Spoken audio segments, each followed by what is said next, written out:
Hi, welcome back. In this video, I want to talk about the 5 inflammatory triggers that I see with alpha-gal syndrome that are often overlooked. So if you're unfamiliar, alpha-gal syndrome is an allergy to red meat and mammalian byproducts, and it is triggered by a tick bite. Most people know of the common triggers such as actual steak and the red meat, organs, liver, all of that. But there are several that often go overlooked and maybe they cause less inflammation, but it's still there as silent inflammation, or it's causing ongoing gut distress. So number 1 is carrageenan, and it's used as almost like a thickening agent in non-dairy milks, yogurts, even deli meats, and some chicken is injected with carrageenan to make it way more, right? They say it makes it have more flavor, it's more juicy. I think it's gonna make it way more, so you have to pay more for it.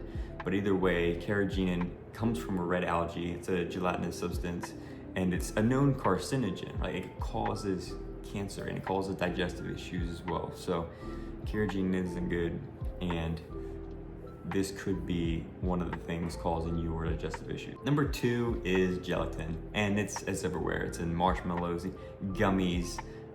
You have to be mindful of supplement capsules. If you're taking a supplement that is in a gelatin capsule, this could be an issue for you if you are sensitive to gelatin.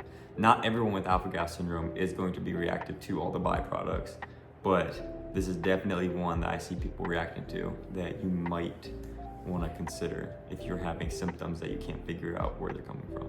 Number 3 is magnesium stearate, and this one's tricky because it's used in manufacturing as like a non-caking agent, non-sticking agent, and it's derived from mammal fat.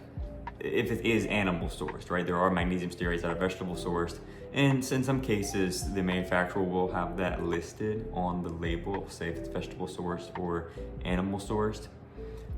It doesn't always say this, and if it doesn't say it, it's hard to tell. So it's best if you contact the company to confirm that. The 4th thing is going to be lanolin, which comes from sheep fat. Lanolin comes from sheep fat, and you'll find it in chapsticks. You might see it in also other topicals. There can be vitamin D supplements that come from lanolin as well.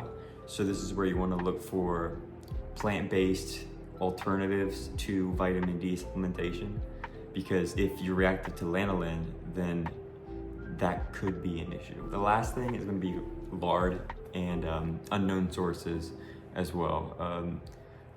Old school baked goods and refried beans, pie crusts.